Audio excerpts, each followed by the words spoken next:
Dog lover और दया lover में जो फर्क है, आइए हम आपको बताते हैं।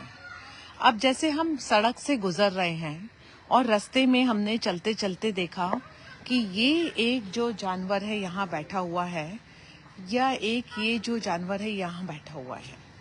अब ये जो बैठे हुए जानवर हैं, इनको हम खरीद के तो नहीं लाए ना। तो जो खरीद कर लाया हुआ जानवर होता है, वो तो किसी इंसान ने अपने शौक के चलते लेकर आया है। कैसे? कि उसको इतना ज्यादा वो जानवर पसंद है, उसके साथ में वो अपना जीवन भर बिताना चाहता है कि वो बाजार जाता है और पैसे दे करके खरीद के लाता है। लेकिन बेटा 2 मिनट, बेटा 2 मिनट। लेकिन जो जानवर सड़कों पे रह रहे हैं, वो जानवर तो भूखे प्यासे हैं, और उसके चलते किसी दयालु नागरिक के मन में ये विचार आता है कि भाई ये डॉग यहाँ बैठा हुआ है, वो डॉग उधर बैठा हुआ है, तो ये खाना किधर खा रहे होंगे? इनका भोजन, इनका पानी, इनके साथ में भी पेट चल रहा है। तो जब ऐसा कोई नागरिक किसी सड़क पर बैठे हुए जानवर को रोटी देता है, तो वो डॉग लवर नहीं है, वो दया लवर है। उसके मन की जो दया है, उसके मन की जो करुणा है, आप उसको समझिए। वो ये बात को एहसास कर पा रहा है कि ये जो जानवर यहाँ बैठा हुआ है, इसे यदि भोजन नहीं दिया तो ये भूखा प्यासा तड़पते तड़पते ही मर जाएगा। तो वो दया के चलते भोजन देने आ रहा है, उसको लोगों ने डॉग लवर का टाइटल पकड़ा दिया। अब आप बताइए कि उसको न सिर्फ डॉग लवर का टाइटल पकड़ाया, बल्कि साथ ही साथ उसी के ऊपर पूरी जिम्मेदारी सौंप दी कि अब भैया बारिश आ रही है तो ये कहाँ बैठेगा? तो उसी नागरिक को ऐसी कोठी लगानी है। ठंड आ रही है, ठंड में ये कहाँ बैठेगा? तो उसी को बोला कि भैया तू ही जा गद्दा लेकर आ। फटाके फूटने वाले हैं, उसी नागरिक के ऊपर में ये जिम्मेदारी आ गई कि भैया इसके गले में अब पट्टा पहनाना पड़ेगा, इसके गले में एक नाम डालना पड़ेगा, नंबर डालना पड़ेगा, ताकि ये गली से बेघर ना हो जाए। बीमारी हो रही है तो उसी के ऊपर जिम्मेदारी सौंप दी कि भैया तुम जाओ इलाज कराओ। जैसे आज इंदौर शहर के अंदर मनोरमागंज सड़क पर एक डॉग बीमार पड़ा हुआ है, लेकिन मजाल है कि नगर निगम ने कोई अस्पताल खोल के इन जानवरों की इलाज की व्यवस्था करी हो। एक डॉक्टर नहीं है जिसे फोन करके बुला करके उसका इलाज करवाया जा सके। वो डॉक्टर जो है वो आने के सिर्फ 1000 रुपए लेगा। तो सड़क के कुत्ते के इलाज के लिए यदि किसी डॉक्टर के लिए 1000 रुपए किसी को देना पड़ते हैं, तो ये तो बनी सी बात है कि वो जो दयालु नागरिक है उसको उसके परिवार वाले भी पसंद नहीं करेंगे कि तुम तो सड़क के कुत्ते का इलाज करने के लिए खर्चा कर रहे हो। तो ये जो बात हम समझा रहे हैं कि दया लवर और डॉग लवर में फर्क समझिए।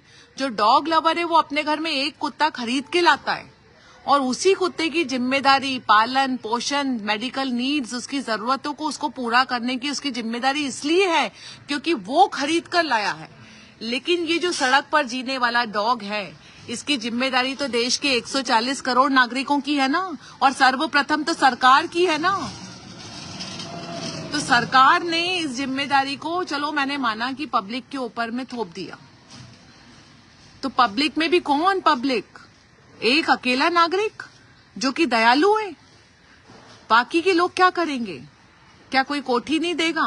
क्या कोई गद्दा नहीं देगा? कोई इलाज नहीं कराएगा? कोई बारी बारी से भोजन नहीं देगा? तो उस अकेले नागरिक को दया लवर बोलने के बजाय उस अकेले नागरिक को डॉग लवर बोल के तंज खसा जा रहा है, और उसकी हंसी उड़ाई जा रही है, और उसको पूरे समाज से अलग थलग रखा जा रहा है। उसको ऐसा बर्ताव करा जा रहा है जैसे कि मान लो उसने किसी सड़क के डॉग की सेवा करके कोई गुनाह कर दिया हो। उनके मन में, जो पब्लिक है, उनके मन में ये भाव चलते हैं कि भैया जिस कुत्ते के काटने से किसी इंसान के बच्चे की मौत हो जाती है, ऐसे कुत्ते को तो खाना ही मत दो, क्योंकि ऐसे कुत्ते को खाना देना मतलब तो हम किसी हत्यारे की मदद कर रहे हैं। लेकिन वो ये नहीं समझ रहे हैं कि यदि जानवर के ऊपर में रेबीज का टीका लग जाए, पब्लिक में जागरूकता हो जाए, छोटे छोटे बच्चों को ये सिखाया जाए कि जानवरों के साथ में कैसे जीना है, तो जाकर के हम इस प्रॉब्लम से बाहर निकल सकते हैं। हर प्रॉब्लम का सॉल्यूशन था, हर प्रॉब्लम का सॉल्यूशन है, हर प्रॉब्लम का सॉल्यूशन रहेगा। पूरे के पूरे सॉल्यूशन डॉगिटाइजेशन मिशन ने इस पेज पर पिछले 8 साल के अंदर में हर सॉल्यूशन बता चुके हैं। समस्या सिर्फ एक ही है कि पब्लिक को जागरूक करना है, और पब्लिक को जागरूक करने के लिए हमने कई बार समझाया था ट्विटर। अब आप बताइए, जो संस्थाएं ट्वीटेथॉन चला करके #SaveDelhiDogs, #SaveNCRDogs, उन्होंने ट्वीटेथॉन तब तो चलाए, उन्होंने #SayNoToDogPound चलाया, उन्होंने लाइव स्टॉक के टाइम पर चलाया। तो उनके मुद्दे जब हैं संस्थाओं के, तब तो वो ट्विटर पे आप सबको जोड़ करके उनके मुद्दों के अंदर में आपको जोड़ के आपके ट्वीट को रीट्वीट करवा करके सरकार के ऊपर में प्रेशर डलवा करके अपनी बात को मनवा लेते हैं। लेकिन जो पशु सेवक के मुद्दे हैं कि इनके लिए अस्पताल, इनके लिए भोजन, इनके लिए जन जागरूकता, इनके लिए शमशान घाट, जो पशु सेवक के मुद्दे हैं उसके लिए ट्वीटेथॉन क्यों नहीं चल रहे हैं भाइयों और बहनों? बात समझो। हम लोगों का ये सब्जेक्ट के अंदर में आपको ये बात दिमाग में रखनी चाहिए कि डॉगिटाइजेशन मिशन तो पशु सेवकों की आवाज बन करके डॉगिटाइजेशन एक एक मुद्दे को आपके सामने रख के सॉल्यूशन भी बता रहा है। आप संस्थाओं को बोलिए कि भाई हम आपके साथ में हर तरीके से काम करने को तैयार हैं, जैसा जैसा आप बोल रहे हैं हम करने को तैयार है, लेकिन हमारा खुद का भी तो शोषण है ना। हम कब तक इस डॉग को खाना खिलाएं? हम कोठी लगाएं, कोई कोठी हटाएं? हम इसका बीमारी हो तो अपनी जेब कटाएं? तो हमारा अकेले का तो सब्जेक्ट नहीं है। जब इकोलॉजी का हिस्सा बन करके भारतीय श्वान की अपनी इम्पोर्टेंस बताई जाती है कि भाई ये इकोलॉजी का हिस्सा है, इनके रहने से बंदर नहीं आएंगे, इनके रहने से चूहे नहीं आएंगे, इनके रहने से बिल्ली नहीं आएगी, तो इस इकोलॉजी का जो फायदा है ये सिर्फ क्या डॉग लवर्स को ही है कि देश के 140 करोड़ नागरिकों को है?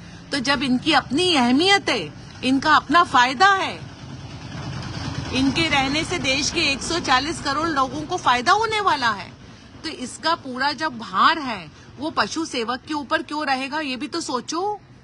इसके लिए भी तो बताओ कि भैया हमको अकेले को क्यों करना है। पूछो, संस्थाओं को रिक्वेस्ट करो कि आप ट्वीटेथॉन चलाइए। आप ये नहीं कर सकते हैं कि आपने सिर्फ शेल्टर में कुत्ता नहीं जाएगा करके छोड़ दिया, क्योंकि शेल्टर में तो कुत्ता नहीं जा रहा था।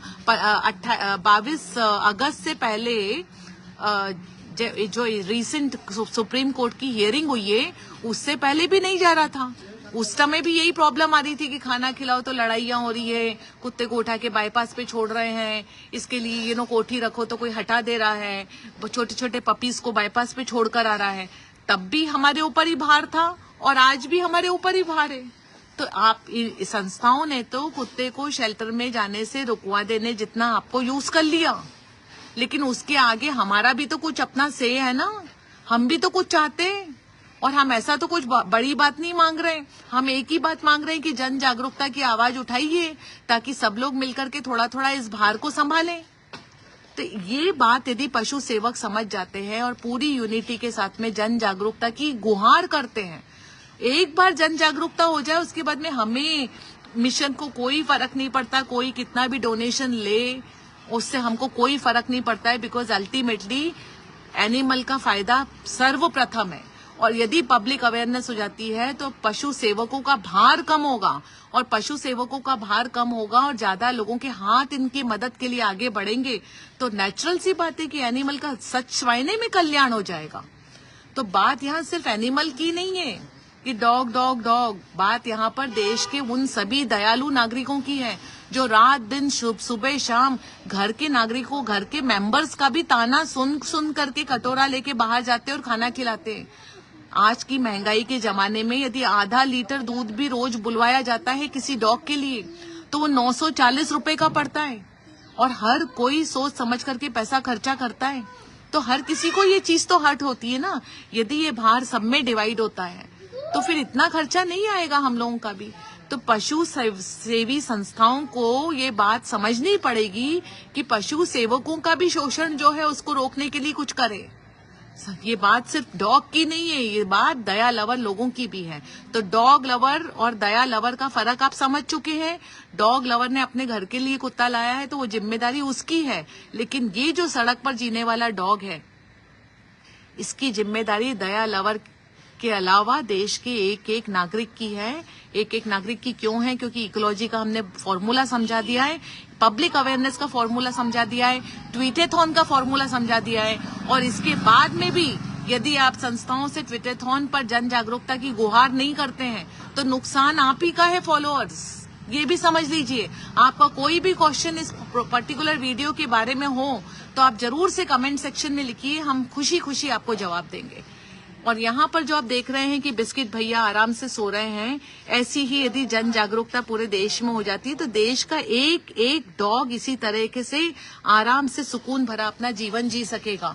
या आप भी चाहते हैं कि आपकी सोसाइटी, आपके मोहल्ले में जीने वाले डॉग आराम से ऐसे सुकून भरी नींद ले सके? सिर्फ खाना खिला देने से कुछ नहीं होगा, उसके लिए नींद भी उतनी इम्पोर्टेंट है। नींद भरपूर होगी तब जाकर के हम डॉग बाइट को भी काबू कर पाएंगे, क्योंकि हर भारतीय श्वान को 14 घंटे सोना होता है। नींद नहीं मिलेगी, चिड़चिड़े होंगे, इधर सोएंगे मार पड़ेगी, उधर सोएंगे मार पड़ेगी, तब चिड़चिड़े होंगे, तब कुत्ता काटेगा, तो उसके बाद में कुत्ता घायल होगा, और घायल होगा तभी जाकर के किसी संस्था के पास जाएगा और उसका फिर डोनेशन मांगा जाएगा। तो डोनेशन पे हमको प्रॉब्लम नहीं है, पहले रूट कॉज जो है वो सारी चीजें व्यवस्थित हो जाए। खाना, पानी, इलाज, लोगों के अंदर एक्सेप्टेंस, जन जागरूकता, कुत्ते की इंपॉर्टेंस, कोठी, नींद, स्वेटर, मौसम अनुरूप बैठने की जगह, ये पूरी पब्लिक अवेयरनेस हो जाए। उसके बाद में जिसको जितना डोनेशन लेना है लीजिए, जिसको जितना डोनेशन देना है दीजिए। जय हिंद, जय भारत।